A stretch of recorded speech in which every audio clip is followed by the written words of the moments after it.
સમાચારથી કરી શરૂઆત અમદાવાદમાં ગૌરક્ષક પર જીવલેણ હુમલો થયો છે। મનોજ બારિયા પર કસાઈઓએ કર્યો છે હુમલો।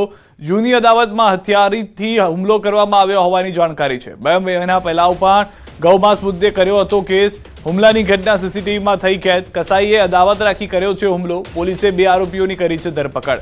મોહમ્મદ વસીમ કુરેશી મુબીન ખાનની સકંજામાં લેવાયાની જાણકારી મળી રહી છે। અન્ય ફરાર આરોપીઓની શોધખોળ શરૂ રાખવામાં આવી છે। તો 2 કસાઈઓએ હુમલો કર્યો છે। ગૌરક્ષકે 2 મહિના પહેલા કેસ કર્યો હતો, જેને ધ્યાનમાં રાખી લાલ દરવાજા પાસે અત્યારના જે છે તે જીવલેણ હુમલો કરાયો હોવાની જાણકારી મળી રહી છે। દ્રશ્યોમાં પણ આપ જોઈ રહ્યા છો, દંડા પાઇપ વડે માર મારવામાં આવી રહ્યો છે। એક્સક્લુઝિવ દ્રશ્યો, વધુ જાણકારી ન્યૂઝ 18 સમાચાર નવીન પાસેથી મેળવીશું। નવીન, સમગ્ર ઘટના શું હતી, કેમ આજે હુમલો કરવામાં આવ્યો છે, વધુ શું જાણકારી?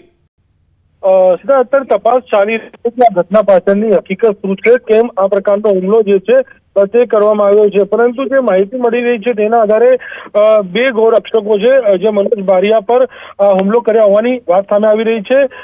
જો કે એના સીસીટીવી સામે આવતા પોલીસે તાત્કાલિક કાર્યવાહી કરી અને બંને જે આરોપીઓ છે જેમની પર આરોપ છે મોહમ્મદ વસીમ કુરેશી અને મુબીન ખાન પઠાણ, તેમની જે છે ધરપકડ કરવામાં આવી છે અને જે અન્ય આરોપીઓ જે છે તે લોકોની પણ શોધખોળ હાથ ધરવામાં આવી છે કે આ લોકો સાથે બીજા કોણ કોણ હતા। જો કે કારણ શું છે તપાસનો વિષય છે, તપાસ કે આ હુમલા પાછળનું હકીકત શું છે। નવીન, પ્રાથમિક રીતે એવું કહેવામાં આવી રહ્યું છે કે આ બંને ઉપર કેસ કરવામાં આવ્યા હતા। જે વ્યક્તિને મારવામાં આવે ગૌરક્ષક છે, તો તે મુદ્દા ઉપર પણ તપાસ થશે?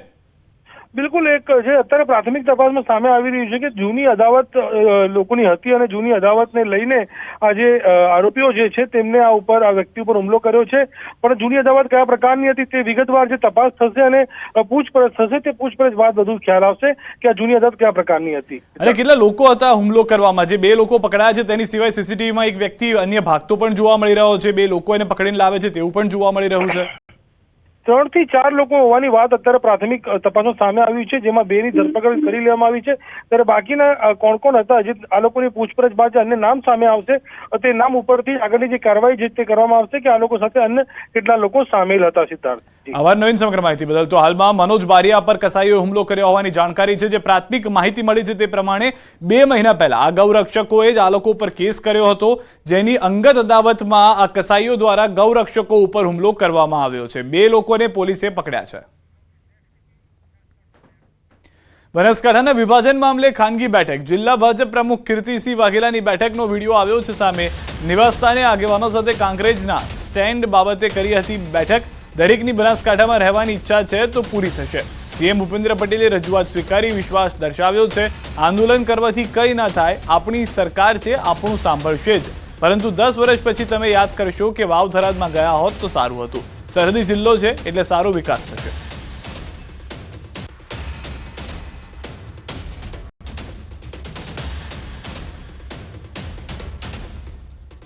ભૂપેન્દ્રભાઈ પટેલ સાહેબે ફરી આપણે એમને રજૂઆત કરી કે અમારા બધાની લાગણી અને માગણી બનાસકાંઠામાં છે, બનાસકાંઠામાં રાખો। સાહેબે આપણને ભરોસો આપ્યો છે અને આપણી સરકાર પર, આપણા મુખ્યમંત્રી સાહેબ પર આપણને પૂરેપૂરો ભરોસો છે અને રહેવાનો છે। બરોબર છે, એટલે મુખ્યમંત્રી સાહેબ આપણને બનાસકાંઠામાં રાખશે જ એવું આપણને ભરોસો આપ્યો છે કે આપણે 10 વર્ષ પછી યાદ કરશું વાવ થરાદમાં રહ્યા તો સારું। લોકો બધા કહે છે, તમને બધાનું કહું છું એનું કારણ શું છે કે સરહદી જિલ્લો છે, સરહદી જિલ્લાનો બહુ મોટો વિકાસ થશે, એમાં આપણે બધાને ફાયદો થશે। ઓગળ જિલ્લાની માંગને સમર્થન મળ્યું છે। દિયોદરની ગ્રામ્ય પંચાયતનું મળ્યું છે સમર્થન। મોટાભાગની ગ્રામ પંચાયતોએ સીએમને લખ્યો છે પત્ર। 46 ગ્રામ પંચાયતોએ સીએમને કરી છે રજૂઆત। માંગ નહીં સ્વીકારાય તો આંદોલન રહેશે યથાવત।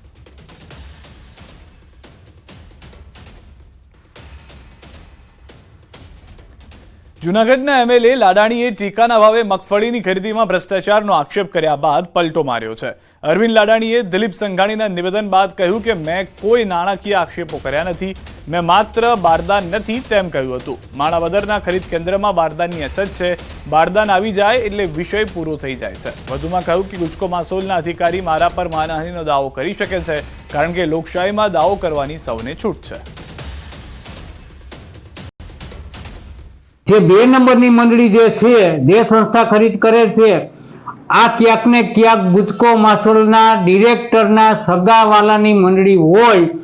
આ ગુજકો માસોલના તમામ ચેનલના અધિકારીઓ જિલ્લાથી માંડી અને અમદાવાદ સુધીના તમામ કિનાખોરી રાખી અને જુનાગઢ જિલ્લાની અંદર ભયંકર ભ્રષ્ટાચાર કરે અને કિનાખોરી. આ ગુજકો માસોલના જે અધિકારીઓ છે એમાં સુથાર સાહેબ થી માંડી અને નીચે સુધીના તમામ અહીંયા જેનો ગ્રેડર હોય એ પણ એનું ધાયરું કરે. વર્ગીને કહું છું કે ભાઈ દાવો માંડવો હોય તો લોકશાહીમાં દરેકને છૂટ હોય, પણ મારો આક્ષેપ નરેન્દ્રભાઈ સામે નાણાકીય ભ્રષ્ટાચારનો નથી. એની બારદાન બાબતની અવ્યવસ્થાનો મુદ્દો માણાવદર તાલુકામાં છે. આ બાબત હું કહેવા માંગુ છું. એમાં મેં કાંઈ એવું નથી કીધું કે ભાઈ નરેન્દ્રભાઈ પૈસા લઈને આ કરે છે. અને નરેન્દ્રભાઈ દાવો માંડવો હોય તો લોકશાહીમાં છૂટ છે, માંડી શકે છે. તો મગફળી ખરીદી કૌભાંડના આક્ષેપોના મામલે હવે કોંગ્રેસની થઈ છે એન્ટ્રી. કોંગી નેતા પાલ આંબલિયાએ રાજ્ય સરકારને લખ્યો પત્ર લખી મગફળીની ટેકાના ભાવે ખરીદીમાં પડતી સમસ્યાની રજૂઆત કરી. કે પ્રોપર આયોજન સાથે દિવસ 10 ની અંદર તમામ ખેડૂતોની મગફળી ખરીદાઈ જાય અને જે તમે 8 દિવસમાં પૈસા આપવાનો વાયદો કરતા હતા એને 1 મહિનો પૂરો થયો છે, તેમ છતાંય ખેડૂતોને પૈસા મળ્યા નથી. આવા તમામ ખેડૂતોને તાત્કાલિક પૈસા આપવામાં આવે તેવો પત્ર રાજ્યના મુખ્યમંત્રીશ્રી અને કૃષિ મંત્રીશ્રીને અત્યારે લખ્યો છે. હાલ માણાવદર તાલુકામાં જે 4 સેન્ટરો મગફળીની ખરીદે છે તેમાં તમામ સેન્ટરોની અંદર બારદાનોની ભયંકર તંગી હોય. મેં અમરેલી દિલીપભાઈ સંઘાણી સાથે ફોન દ્વારા પણ વાત કરેલી તો ખેડૂતો હેરાન પરેશાન છે, તો તાત્કાલિક આનો નિર્ણય કરીને યોગ્ય કાર્યવાહી કરવા મારી વિનંતી છે. સ્થાનિક સ્વરાજની ચૂંટણીની જાહેરાત થતાં જ વલસાડ જિલ્લાની 3 નગરપાલિકામાં તૈયારીઓનો ધમધમાટ શરૂ થઈ ગયો છે. વલસાડ, ધરમપુર અને પારડી નગરપાલિકાની ચૂંટણીને લઈને રાજકીય માહોલ ગરમાયો છે. હાલ આ ત્રણેય પાલિકામાં ભાજપનું શાસન છે, ત્યારે ભાજપ સત્તા જાળવી રાખવા જ્યારે કોંગ્રેસ પાલિકામાં ફરી કબજો જમાવવા પ્રયાસ શરૂ કરી દીધા છે. બંને પક્ષ ટૂંક સમયમાં જ ઉમેદવારોની પસંદગી કરી શકે છે. બંને પક્ષના નેતાઓ ચૂંટણી પહેલા જ જીતનો વિશ્વાસ વ્યક્ત કરતા દેખાયા.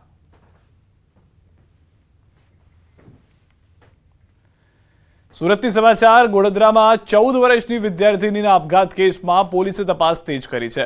આદર્શ પબ્લિક સ્કૂલમાં ભણતી વિદ્યાર્થીનીએ ફીના દબાણના કારણે આપઘાત કર્યો, જેને લઈને પરિવારનો આક્ષેપ છે. જે મામલે શિક્ષણ વિભાગ દ્વારા પણ તપાસ કરવામાં આવી રહી છે. જોકે પોલીસ અલગ અલગ મુદ્દાઓ પર તપાસ કરી રહી છે. શાળાની કોઈ બેદરકારી સામે આવશે તો કાર્યવાહી કરવાની પોલીસે ખાતરી આપી છે. એમના કુટુંબીજનોના જે કોઈ આપઘાત સંબંધે જે કોઈ એમની રજૂઆતો છે, એમના જે કોઈ પાસા છે, એ તમામ પાસાઓની તપાસ કરી રહી છે અને આપઘાતનું ચોક્કસ શું કારણ છે એ સંદર્ભે એનું જે ચોક્કસ કારણ શોધવા માટે પોલીસ હાલ એની પાછળ લાગેલી છે અને થોડા સમયમાં એનો નિષ્કર્ષ આવશે. મહારાષ્ટ્રના પુણેમાં પાર્કિંગમાં ચોંકાવનારો અકસ્માત સર્જાયો, જેમાં કાર ચાલકની બેદરકારીના કારણે કાર પ્રથમ માળ ઉપરથી નીચે પડી. પહેલા માળે પાર્ક થયેલી આ કાર દિવાલને અડીને ઊભી હતી, ત્યારે કાર ચાલકે ભૂલથી રિવર્સ ગિયર પાડતા નીચે ધડાકાભેર પટકાઈ હતી, જે સમગ્ર ઘટના સીસીટીવી કેમેરામાં કેદ થઈ. તો દ્રશ્યોની અંદર આ સમગ્ર ઘટના જે છે તે જોવા મળી રહી છે. ત્યાં અન્ય એક વ્યક્તિ જે હતા તે પણ કામ કરી રહ્યા હતા. બીજી તરફ એક ગાડી પાર્કિંગમાં જઈ રહી છે અને ઓચિંતી ઉપરથી ગાડીમાં રિવર્સ ગિયર લાગી જવાને કારણે ચોંકાવનારો અકસ્માત થયો છે. કાર ચાલકની બેદરકારી કારણે આ ઘટના ઘટી હોવાની જાણકારી છે. અરવલ્લીમાં અકસ્માતનો બનાવ સીસીટીવીમાં કેદ થયો. ભિલોડાના ઘાટી પાસે અમદાવાદ અને આસપાસના વિસ્તારમાં જે રીતે ઘટના ઘટતી હોય છે તેવી રીતે બાઇક અને કાર વચ્ચે અકસ્માત થયો છે.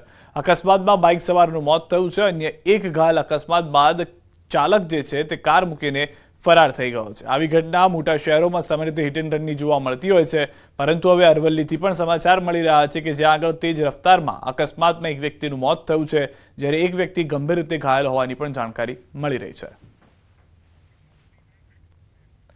મોરબીથી સમાચાર. પીજીવીસીએલની ચેકિંગ ટીમ અને લોકો વચ્ચે ઘર્ષણ. હળવદના મિયાણી ગામનો બનાવ. પીજીવીસીએલની ચેકિંગ ટીમ અને પરિવાર વચ્ચે ઘર્ષણ થયું છે. ચેકિંગમાં ગયેલ ટીમને રોકવામાં આવી છે. મહિલા અને પુરુષોએ મળી એસઆરપી જવાન સાથે કરી માથાકૂટ. સમગ્ર બનાવનો વિડીયો વાયરલ થયો છે. પીજીવીસીએલ દ્વારા ફરજમાં રૂકાવટનો ગુનો નોંધવા તજવીજ હાથ ધરાઈ છે.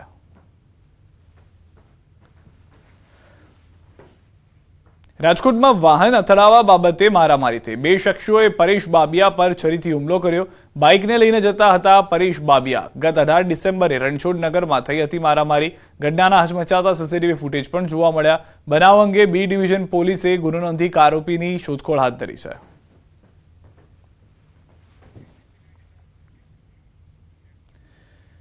સ્કૂલ આચાર્યએ બાળકને બેરહેમીથી માર માર્યો. રાજકોટની જેતપુરની સ્કૂલનો બનાવ છે. સીસીટીવીમાં કેદ થઈ છે. સમગ્ર ઘટના 16મી જાન્યુઆરીનો બનાવ હોવાની જાણકારી છે. સીસીટીવીમાં કેદ થયો છે આ સમગ્ર ઘટનાક્રમ. જેતપુર સેન્ટ ફ્રાન્સિસ સ્કૂલમાં બન્યો હતો બનાવ. પ્રિન્સિપાલે વિદ્યાર્થીને જાહેરમાં ફટાકા માર્યા અને કયા કારણોસર માર માર્યો તે હજુ જાણી શકાયું નથી. પ્રિન્સિપાલે બાળકને 7 આડેધડ લાફા ઝીકી દીધા હતા. વિદ્યાર્થીને મારવા મુદ્દે કોઈ પોલીસ ફરિયાદ પણ થઈ નથી.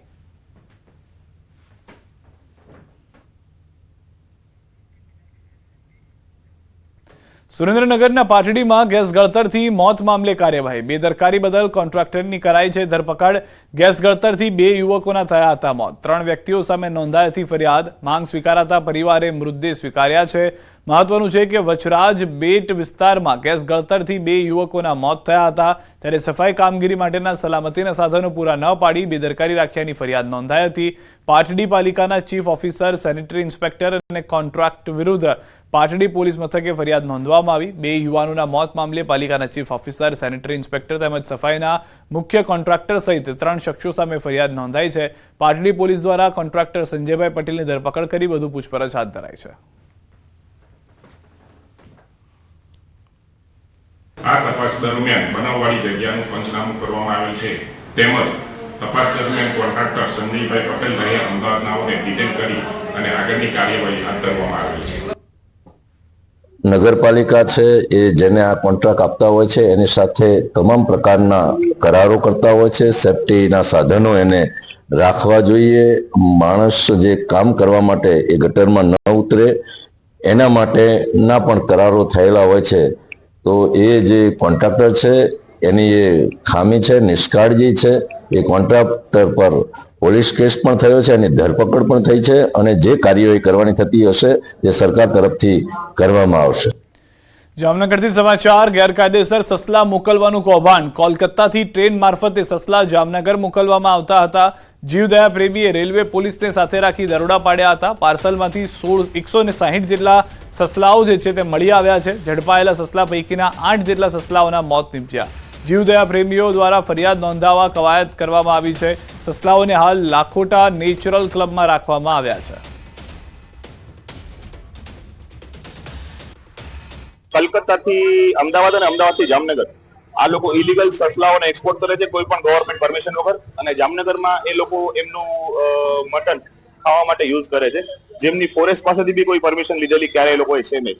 ગઈકાલે અમે જમ્મુ તાવી એક્સપ્રેસ અને ઇન્ટરસિટીમાં રેડ કરતા અમારી પાસે 4 કન્ટેનરો અમને મળે છે, જેમાં 162 સસલાઓ જે ખૂબ જ ડુંગરાળ એવી જગ્યામાં કોઈ પણ જાતના ખોરાક કે પાણીની વ્યવસ્થા વગર અને કોઈ પણ ગવર્મેન્ટની પરમિશન વગર ટ્રેનમાં કાર્ગોમાં લાવેલા હતા. એમને અમે પકડી પાડેલ છે પોલીસને, રેલવે પોલીસને સાથે રાખીને. જેમાં 162 જીવો પકડેલ છે, જેમાંથી 7 જીવો અંદર જ પિંજરામાં જ મૃત્યુ પામેલા હતા. હિંમતનગરમાં ફરી દીપડાની દહેશત. કાણિયોલ ગુહાઈ ડેમ પાસે દેખાયો છે દીપડાનો પરિવાર. રોડની બાજુમાં 2 બચ્ચા અને 2 દીપડાની લટાર. છેલ્લા ઘણા સમયથી આ વિસ્તારમાં ફરી રહ્યો છે દીપડાનો પરિવાર. રાત્રે રોડ પર લટાર મારતા 2 દીપડા અને બચ્ચાઓનો વિડીયો વાયરલ થયો. વાહન ચાલકોએ પોતાના મોબાઈલમાં ઉતારી લીધો વિડીયો. જોકે હાઈવે પર દીપડાના આંટાફેરાથી વાહન ચાલકો અને ખેડૂતોમાં ફફડાટ.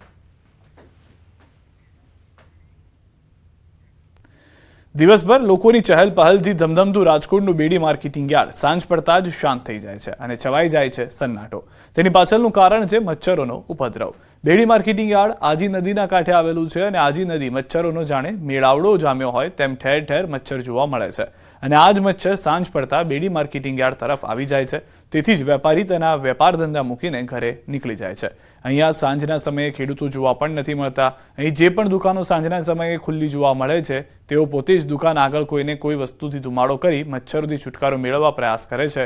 ખુદ બેડી માર્કેટિંગ યાર્ડ દ્વારા પણ સતત ફોગિંગ કરવામાં આવી રહ્યું છે, જેથી ડેમમાં લાગેલા ગાંડી વેલને દૂર કરવા માંગણી કરાઈ રહી છે.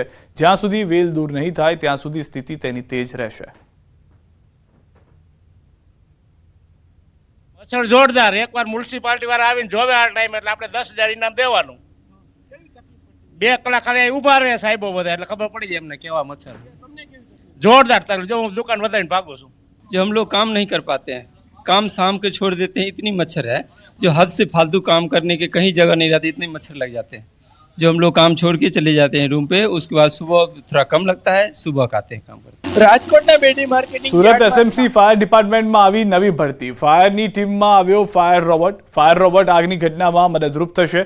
સમગ્ર રાજ્યમાં પ્રથમ સુરતમાં પ્રયોગ કરાયો છે. આધુનિક સાધનોનું મુખ્યમંત્રીના કાર્યક્રમમાં પ્રદર્શન કરાશે. 2 મહિના પહેલા જ સરકારે સુરતને આપ્યો છે રોબોટ. અઠવા પાર્ટી પ્લોટ ખાતે 24મી મુખ્યમંત્રીના કાર્યક્રમમાં પરફોર્મ કરશે રોબોટ. ફાયર રોબોટ આગના બનાવમાં જ્યાં માણસ ના જઈ શકે ત્યાં જશે. બ્લાસ્ટ થવાનું જોખમ ત્યાં હોય ત્યાં અંદર જઈને માહિતી આપશે. રોબોટ કેમેરાની મદદથી બહાર ઉભેલા અધિકારીઓને અંદરની સ્થિતિની જાણકારી આપશે.